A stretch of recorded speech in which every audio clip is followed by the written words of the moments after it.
Messieurs les secrétaires des deux académies, ainsi que de T, Guy Leverger, je voulais vous remercier de m'avoir laissé l'opportunité aujourd'hui de vous présenter ce qui est l'objet de notre quotidien et aussi de notre recherche, à la fois sur le plan cognitif mais aussi sur le plan thérapeutique, les applications qui sont faites aujourd'hui des thérapies ciblées ainsi que de l'approche personnalisée qui nous permet de plus en plus d'adresser le bon traitement aux patients adaptés. L'évolution dans la caractérisation et les traitements des cancers au cours du siècle dernier, si on veut essayer de résumer l'évolution en profondeur, se fait dans les années 1900 vers des diagnostics d'organes. On parle de cancer du côlon, on parle de cancer de l'estomac, de cancer du foie, puis progressivement, l'arrivée de l'anatomopathologie nous permet de mieux connaître les caractéristiques tissulaires, l'aspect morphologique des cellules tumorales, leur répartition à l'intérieur des tissus et va nous apprendre va nous donner un certain nombre d'informations qui nous permettront de progresser dans les approches diagnostiques et les approches thérapeutiques.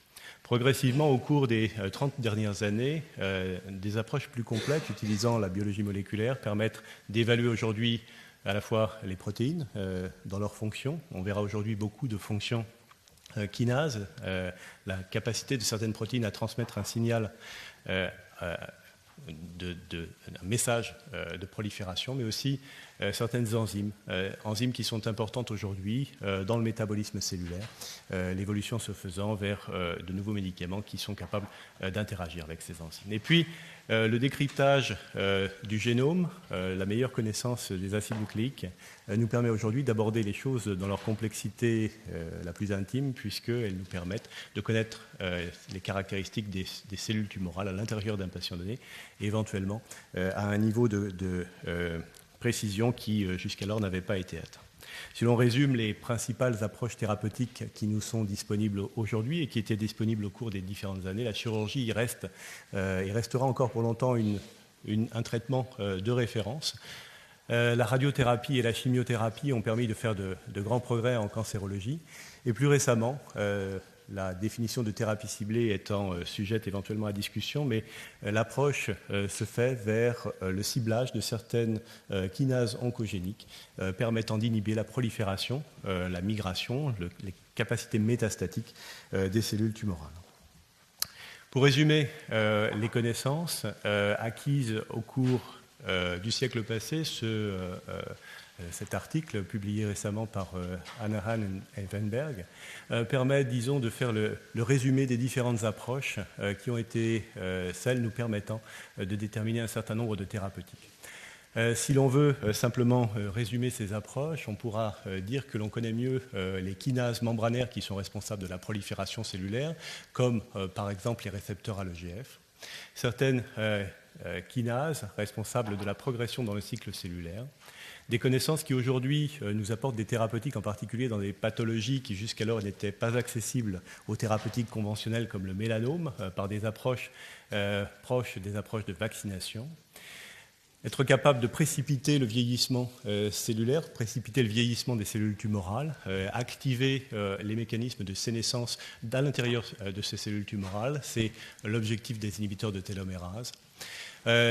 D'autres approches plus ciblées sur l'invasion, le processus d'angiogénèse, comme les inhibiteurs de VEGF, et on verra quelques exemples de médicaments qui aujourd'hui ciblent le couple hépatocyte growth factor récepteur c-MET, qui permettent de grands espoirs dans les pathologies, notamment dans les hépatocarcinomes. Et puis, des médicaments assez nouveaux dont il faut peut-être garder un peu en tête le nom, comme les médicaments qui vont interagir avec la glycolyse anaérobie. Ce principe est un principe relativement ancien puisqu'il avait permis d'obtenir un prix Nobel au cours du siècle passé, et ce principe est aujourd'hui remis d'actualité par l'étude de la glycolyse anaérobie survenant dans les cellules tumorales avec des perspectives thérapeutiques de médicaments inhibiteurs. Des agents interagissant avec l'expression au niveau du génome et avec la mort cellulaire. Donc un résumé simple, mais qui nous permet de faire le tour des approches et des acquisitions. Il est bien évident qu'aujourd'hui, dans cette présentation, nous allons faire une sélectionner les approches qui nous paraissent les plus pertinentes et tout au moins celles qui ont apporté au cours des 5 à 10 dernières années des résultats thérapeutiques qui sont probants et qui nous permettent aujourd'hui d'utiliser ces cibles et ces molécules chez des patients au quotidien. Alors si on s'intéresse aux approches thérapeutiques classiques, on s'intéresse à une population de patients. Cette population de patients peut être définie par ce schéma. Et l'approche classique consiste à prélever chez le patient une biopsie de façon à pouvoir faire un diagnostic qui est principalement anatomopathologique. L'analyse des tumeurs se fait en fonction de l'organe, du type histologique, de la différenciation et éventuellement sur d'autres marqueurs, comme par exemple des marqueurs de prolifération, en comptant les mitoses ou en mesurant l'expression d'un marqueur de prolifération qui est le Ki-67.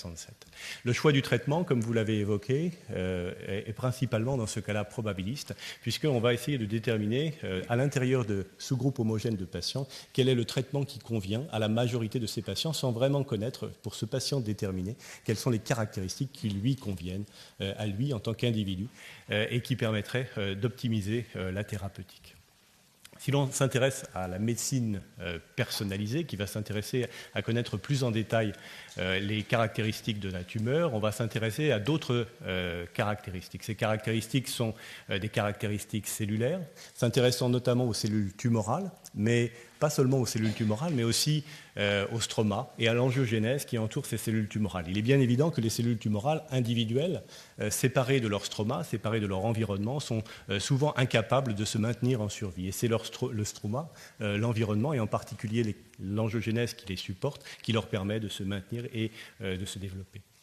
Au niveau de la biologie, l'expression de protéines, principalement de kinases aujourd'hui, leur expression, leur activation, l'oxydation et le métabolisme sont des caractéristiques que l'on peut déterminer. Les approches intéressant aux acides nucléiques, en particulier au niveau de l'ADN, permettent d'avoir accès aux karyotypes, à l'expression d'un certain nombre de gènes, aux caractérisations de mutations et éventuellement à l'épigénétique sous la forme des méthylations. Si l'on s'intéresse à ces sujets, c'est que l'idéal serait de permettre de définir des populations de patients qui vont pouvoir bénéficier, augmenter la probabilité d'activité des médicaments. Et le choix des traitements serait basé sur les caractéristiques propres à ces patients au niveau de leur tumeur, qui caractérisent en effet ces différentes cellules tumorales et leur stroma, ainsi que l'expression d'un certain nombre de marqueurs en termes de biologie moléculaire. Choisir le traitement A, choisir le traitement B ou ne choisir ni le traitement A ni le traitement B, si manifestement les caractéristiques ne sont pas présentes. Si l'on s'intéresse aujourd'hui à ces tumeurs, et il est important de considérer ce paramètre, le premier aspect, le premier écueil sera l'hétérogénéité tumorale. L'hétérogénéité tumorale est quelque chose qui nous limite encore aujourd'hui et quelque chose qu'il est parfois assez difficile d'aborder chez un patient donné. L'évaluation des variations clonales à l'intérieur d'une même tumeur et à l'intérieur d'une population de patients. Si on s'intéresse à cette variabilité, l'hétérogénéité intertumorale caractérise un certain nombre de patients, mais également l'hétérogénéité intratumorale. Et il est aujourd'hui démontré que certaines zones à l'intérieur d'une même tumeur peuvent être caractérisées par des clones dont l'émergence a été sélectionnée au fil du temps, au fil de l'évolution de la maladie, ces clones pouvant répondre éventuellement de façon différente aux différentes approches thérapeutiques que nous aurons sélectionnées. L'autre limite, l'autre difficulté, l'autre écueil auquel il faudra essayer de répondre, c'est l'hétérogénéité tumorale, mais cette fois-ci dans le sens des variations clonales au cours du temps, qu'elles soient spontanées ou éventuellement induites par les traitements. Les variations spontanées sont celles que l'on peut essayer de déterminer chez un patient donné au cours de l'évolution de sa maladie. Mais quelles sont les variations induites par nos propres traitements? Quelles sont les variations qui vont être induites à l'intérieur de la tumeur par l'exposition à une chimiothérapie préalable? Quelles sont les variations induites par l'hypoxie tumorale lorsque les patients seront amenés à être traités par des médicaments anti-angiogéniques? Ces caractéristiques devront être connues et varient au fil du temps. Si l'on part d'une population initiale, les patients seront soumis à un traitement 1. Ces patients vont être sélectionnés et à la progression, un certain nombre de leurs caractéristiques peuvent être déterminées qui nous permettront de choisir éventuellement le traitement 2 et d'essayer d'optimiser la thérapeutique au moment de la rechute. Si l'on regarde les caractéristiques qui seront présentes à l'intérieur des tumeurs, les cellules cancéreuses, mais également, comme je vous l'avais indiqué, le micro-environnement tumoral, il est possible de caractériser au fil du temps les rechutes sous la forme d'anomalies clonales qui éventuellement, initialement, sont minoritaires et peuvent se développer sous la forme majoritaire de façon à traiter au mieux les patients qui progressent, mais également éventuellement essayer d'anticiper sur ces évolutions en choisissant des stratégies de thérapeutique de seconde ligne qui permettront d'optimiser les traitements. Alors, revenons maintenant au cœur de cet exposé, qui est celui des thérapeutiques ciblées dans les pathologies digestives. Les pathologies digestives sont nombreuses. J'ai simplement essayé de résumer un certain nombre des pathologies pour lesquelles les thérapeutiques ciblées ont modifié considérablement l'approche thérapeutique chez nos patients. Pour les cancers digestifs, on citera les hépatocarcinomes, les tumeurs biliaires, les cancers du pancréas, en distinguant les cancers du pancréas exocrine et les cancers du pancréas endocrine, les cancers de l'estomac, les tumeurs stromales du tube digestif, et enfin un certain nombre d'autres tumeurs comme les tumeurs du grêle. Une place toute particulière doit être réservée aux cancers du côlon, pour lesquels les progrès sont importants et pour lesquels, comme vous le savez, cette tumeur reste une tumeur dont la fréquence et la gravité restent particulièrement importantes. Si l'on s'intéresse en regard de chacune de ces tumeurs aux différentes thérapeutiques ciblées validées, j'ai essayé de résumer ici de façon relativement simple les approches thérapeutiques qui ont été validées au cours des 5 à 10 dernières années. Pour ce qui concerne les hépatocarcinomes, les inhibiteurs des récepteurs AVEGF, ces récepteurs sont impliqués principalement dans la néangiogénèse tumorale avec un médicament, le sorafenib.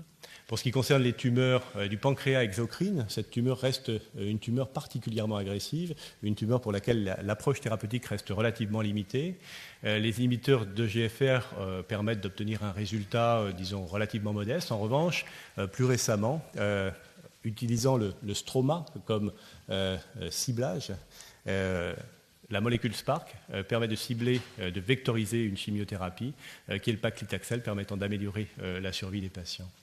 Pour ce qui concerne les tumeurs du pancréas endocrine, on verra que les inhibiteurs du récepteur AVEGF et les inhibiteurs d'une protéine de signalisation d'aval de la voie de PI3 kinase comme mTOR peuvent apporter un bénéfice considérable. Pour les cancers de l'estomac, le bénéfice reste limité aujourd'hui aux inhibiteurs d'HER2. HER2 qui est ce récepteur membranaire de la famille des récepteurs à l'EGF qui est fréquemment co-associé avec les récepteurs à l'EGF et qui maintient la prolifération tumorale dans cette tumeur. Pour ce qui concerne les tumeurs stromales, bien sûr, l'inhibition de KIT et de PDGFR avec l'imatinib, et puis plus tardivement le sunitinib. Et enfin, pour les tumeurs du grêle, l'application des inhibiteurs d'mTOR, et dans les cancers du côlon, les inhibiteurs de GFR, et plus récemment les inhibiteurs de VEGFR qui, certainement, ont un impact intéressant à considérer. Les nouvelles cibles thérapeutiques sont celles que je vous ai évoquées ici. Nous n'allons pas rentrer dans tous les détails, mais globalement, vous pouvez voir sur cette diapositive que le développement est considérable, que les approches et les recherches restent majeures dans ce domaine.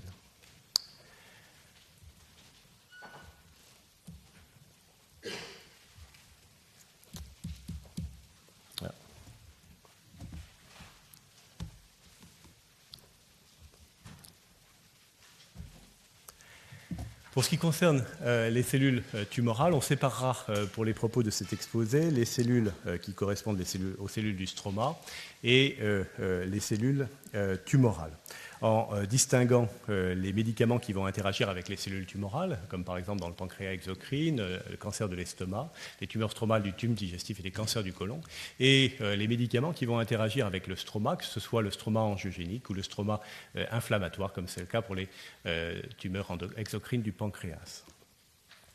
Premier exemple, et il faut bien choisir les exemples en fonction de leur retentissement, l'imatinib a été un coup de tonnerre qui a permis de faire progresser considérablement cette approche thérapeutique dans les tumeurs stromales du tube digestif. Les tumeurs stromales du tube digestif sont une forme dérivée de sarcome indolent qui jusqu'alors était réputé à juste titre particulièrement résistant à la chimiothérapie. Et les résultats obtenus avec l'imatinib ont été relativement spectaculaires, permettant d'améliorer la survie sans progression, mais également la survie chez ces patients. Aujourd'hui, les patients présentant des tumeurs stromales du tube digestif sont des patients qui peuvent être opérés et qui vont recevoir l'imatinib de façon adjuvante pendant plusieurs années aujourd'hui, de façon à limiter le risque de rechute. Il est intéressant de considérer que les connaissances se sont améliorées et non seulement l'expression du récepteur KIT, du récepteur membranaire, est importante, mais non pas seulement l'expression du récepteur, mais aussi les caractéristiques de ce récepteur. Est-il muté ou est-il sans mutation?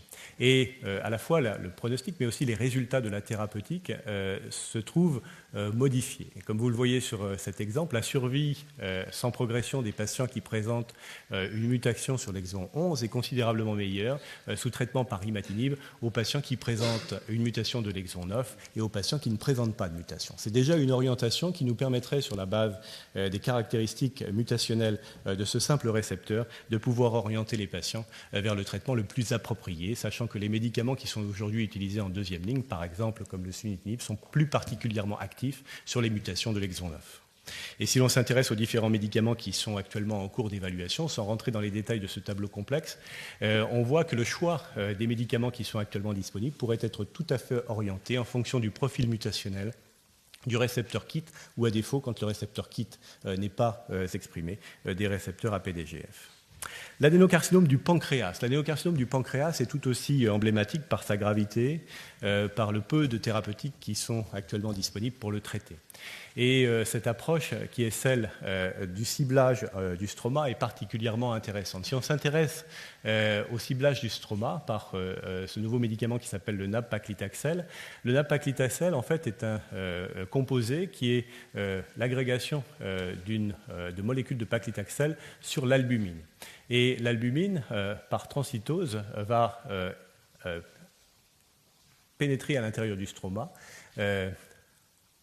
être extravasé dans le stroma par les cellules endothéliales et pouvoir se fixer sur le stroma aux protéines SPARC. Ces protéines permettent de délivrer à l'intérieur du stroma, particulièrement riche et fibreux des cancers du pancréas, la molécule de paclitaxel. Et récemment, des résultats ont été présentés et seront mis à jour lors du prochain congrès américain de l'ASCO pour nous montrer les résultats en termes de survie chez ces patients.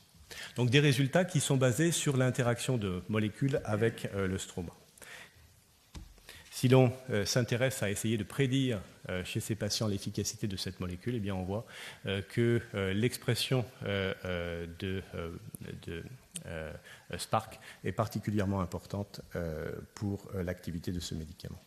Si on s'intéresse aux adénocarcinomes gastriques, les adénocarcinomes gastriques sont habituellement traités par chimiothérapie. L'adjonction d'une molécule qui s'appelle l'Herceptin aux chimiothérapies classiques permet d'améliorer chez les patients, particulièrement chez les patients qui surexpriment HER2, un peu de façon similaire à ce qui est observé dans les cancers du sein, d'améliorer la survie sans progression et la survie globale chez ces patients. Donc un deuxième exemple. Et si on s'intéresse plus particulièrement aux patients qui vont bénéficier, bien sûr l'ensemble de la population bénéficie, mais si on regarde les patients qui bénéficient le plus de cette approche thérapeutique, on s'aperçoit que ce sont les patients qui expriment fortement HER2 et qui expriment HER2 soit par immunohistochimie côté 3 ou par fiche.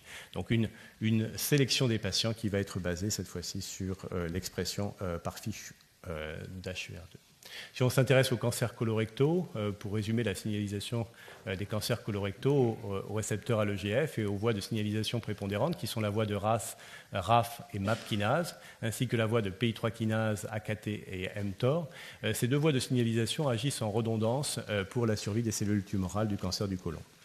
Et ce qui est intéressant de considérer, c'est que les approches thérapeutiques permettant d'identifier les mutations d'aval du récepteur RAS permettent de prédire les patients qui ne vont pas répondre au traitement par cétuximab. Donc chez les patients qui expriment une mutation de KRAS, qui rendent finalement le récepteur à l'EGF certes présent, mais sans effet sur la signalisation d'aval, puisque l'activation oncogénique qui est déterminante est en fait située en aval aval de ce récepteur et permet la signalisation quelle que soit l'activation du récepteur, on s'aperçoit que les patients qui ont ces mutations sont en règle générale, dans la plupart des grands essais thérapeutiques, insensibles à ce traitement par cetuximab. L'importance de cette observation a conduit à essayer de décrypter au mieux aujourd'hui les différentes caractéristiques qui permettent d'identifier les patients qui sont répondeurs des patients qui sont non répondeurs. Et comme vous le voyez ici, la plupart des protéines qui sont présentes sur la voie de signalisation de PI3 kinase à KT-mTOR et de la voie des MAP kinases ont été testées pour la présence de mutations. Et si on s'intéresse à ces mutations, on s'aperçoit que bien sûr les mutations de Caras sont retrouvées, mais également des mutations de BRAF, des mutations sur la PI3 kinase, des mutations de PTEN et des mutations complexes qui vont conduire à des profils oncogéniques multiples. Donc si on s'intéresse à l'ensemble d'une population, on voit qu'on peut aujourd'hui essayer petit à petit, en connaissant mieux des caractéristiques oncogéniques qui jusqu'alors restaient inconnues, mieux sélectionner la population de patients qui va bénéficier de ce type de traitement. Passons à une autre approche, celui des hépatocarcinomes. L'angiogénèse des hépatocarcinomes est connue pour être dépendante des récepteurs à VEGF et l'expression de VEGF à l'intérieur de ces tumeurs qui sont complexes, souvent nécrotiques et pour lesquelles l'activation de facteurs de survie comme IF1-alpha sont fréquemment retrouvés. Si on s'intéresse à l'angiogénèse, on s'aperçoit que ces tumeurs sont très richement angiogéniques et que cette angiogénèse est principalement, comme je vous l'ai dit, dépendante de VEGF et de PDGF. Si l'on regarde les effets des thérapeutiques ciblées, là encore, pour une pathologie qui restait inaccessible aux thérapeutiques classiques, comme la chimiothérapie, eh bien, les résultats, que ce soit pour des patients caucasiens ou que ce soit pour des patients asiatiques, les résultats sont assez proches. On s'aperçoit qu'un traitement ciblé anti-VEGFR permet d'améliorer la survie globale chez ces patients présentant des hépatocarcinomes avancés ou métastatiques. Si l'on va plus loin, essayer de déterminer les caractéristiques des patients qui permettraient d'identifier les patients répondeurs des patients non répondeurs. Nous sommes intéressés à essayer de mesurer de façon globale l'angiogénèse chez les patients. Mesurer l'angiogénèse, c'est quelque chose d'assez difficile, de la quantifier. On peut quantifier un certain nombre de facteurs solubles directement dans le sang des patients. Et si on s'intéresse à ces facteurs, on s'aperçoit que les patients qui vont bénéficier le plus des approches anti-angiogéniques sont en fait les patients qui ont une expression de VEGF-C en particulier, qui est le plus importante, traduisant une activation de l'angiogénèse plus importante chez ces patients et donc une réponse à cette thérapeutique plus importante également. Si l'on s'intéresse aux mécanismes de résistance, là encore, il est difficile d'avoir accès aux tumeurs au moment de la résistance. Et là, vous avez une pièce d'hépatectomie réalisée en sauvetage d'un patient qui présentait une progression tumorale à l'intérieur d'un de ses lobes hépatiques. Et vous voyez que la tumeur qui est resséquée est une tumeur très particulière. L'évolution, au fil du temps, a développé de larges zones de fibrose. La tumeur est très nécrotique avec de multiples zones tumorales, multinodulaires et confluentes. Et si on s'intéresse aux caractéristiques morphologiques des cellules, on retrouve à l'intérieur de ces tumeurs des zones qui sont classiques, des tumeurs de forme épithéliale, mais également des zones qui vont être des zones un peu plus difficiles à caractériser, souvent moins bien différenciées, avec en particulier des zones de dédifférenciation mésenchymateuse. Ces zones sont particulièrement importantes à considérer si on s'intéresse en fait aux thérapeutiques ciblées, car les mécanismes qui président à la prolifération et à la survie de ces cellules mésenchymateuses lors de la transition qui va s'opérer entre les formes purement carcinomateuses aux formes mésenchymateuses est particulièrement importante à connaître. Et ici, vous avez les résultats immunohistochimiques et de l'expression d'un certain nombre de gènes caractéristiques de la transition épithélio-mésenchymateuse pour s'apercevoir que ces tumeurs expriment, quelles qu'elles soient, épithéliales ou mésenchymateuses, une forte expression d'alpha-fétoprotéine, comme on pourrait s'y attendre, mais également une diminution de leucadérine dans les formes mésenchymateuses, comme là encore il est fréquent d'observer, et une activation de la vimentine. Donc une transformation au fil du temps, comme je vous l'avais un peu laissé entendre lors des premières diapositives, une transformation, une évolution des caractéristiques tumorales qui va s'opérer sous la pression des thérapeutiques qui sont réalisées chez les patients. Pour ce qui concerne les hépatocarcinomes, pour vous mentionner les traitements de deuxième ligne qui aujourd'hui sont l'objet de plus grand intérêt, c'est particulièrement l'expression de MET qui est retrouvée fréquemment amplifié chez les patients qui vont résister au traitement anti-angiogénique. Et comme vous le voyez ici, les thérapeutiques anti-MET, que ce soit l'utilisation de molécules qui sont des anticorps monoclonaux permettant d'inhiber le récepteur, mais aussi de petites molécules, permettent de déterminer un bénéfice qui devrait se traduire, je l'espère, dans de futures études en termes de survie chez les patients. Dernier exemple, sur les cancers du pancréas endocrine, une forme très particulière.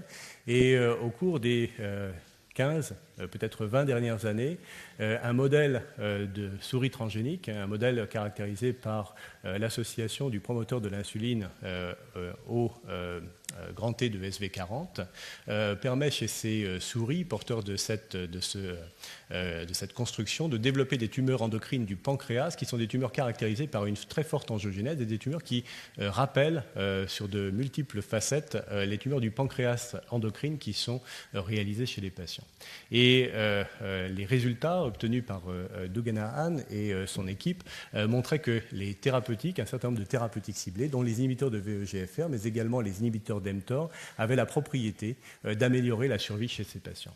Sur la base de ces résultats, quelques années après, nous avons mis en place un certain nombre d'études, en particulier des médicaments qui inhibaient le récepteur AVEGF, permettant de montrer que chez ces patients, un traitement par inhibiteur de VEGFR permettait d'améliorer la survie sans progression par rapport au traitement contrôle, et chez ces patients, un bénéfice en survie, certes limité, mais tout à fait mesurable. Également, l'utilisation d'inhibiteurs de mTOR, donc de cette protéine d'aval de la voie de signalisation de PI3 kinase, avait un effet tout aussi intéressant chez ces patients, permettant d'améliorer la survie sans progression, peut-être avec moins d'effets sur la survie globale. Donc des approches basées sur des travaux de laboratoire, des travaux qui ont duré un certain nombre d'années, mais qui nous ont permis d'avancer plus loin dans la caractéristique de ces tumeurs. Si l'on veut résumer la stratégie de personnalisation des traitements aujourd'hui en cancérologie clinique, un certain nombre d'objectifs sont nécessaires. Tout d'abord, l'approche diagnostique, initiale ou confirmatoire, doit être réalisée dans des délais qui sont des délais raisonnables, compatibles avec une approche thérapeutique pour les patients. La proposition thérapeutique qui doit être faite doit être adaptée. Comment essayer d'évoluer dans cette direction ? La complexité des mécanismes oncogéniques et la complexité des techniques qui sont aujourd'hui utilisées, ainsi que la multiplicité des traitements qui sont à notre disposition, nécessitent tout d'abord d'essayer de sélectionner un certain nombre de médicaments qui vont pouvoir être, disons, représentatifs des caractéristiques oncogéniques, être adaptés aux caractéristiques oncogéniques d'un patient donné. Tester le médicament ex vivo, c'est l'idéal, pouvoir caractériser l'effet directement sur les cellules tumorales ou sur la tumeur du patient, analyser les données et pouvoir répondre à tous ces objectifs dans des délais qui sont des délais relativement raisonnables. C'est une approche que nous avons essayé de mettre en place depuis maintenant 2 ans, où les caractéristiques des tumeurs, les tumeurs sont prélevées chez les patients, mises en coupe relativement épaisse sur des milieux de culture adaptés, sous contrôle de l'oxygénation et de la pression, et également en mouvement permanent, de façon à essayer de reproduire un certain nombre des caractéristiques qui sont présentes directement chez le patient. Et ces coupes épaisses sont mises en contact avec différents types d'inhibiteurs de kinase, et ces inhibiteurs de kinase vont être testés sur des marqueurs pharmacodynamiques qui nous permettent d'avoir une estimation de l'efficacité, de l'activité du médicament,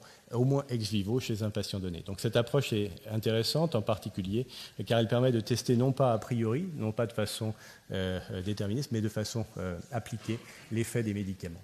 La médecine prédictive peut être réalisée sur les prélèvements biopsiques qui sont faits au moment où le patient va être susceptible de recevoir son traitement, à la fois sur des marquages immunohistochimiques, sur des marquages en fluorescence, mais également au travers d'un certain nombre de marqueurs génomiques.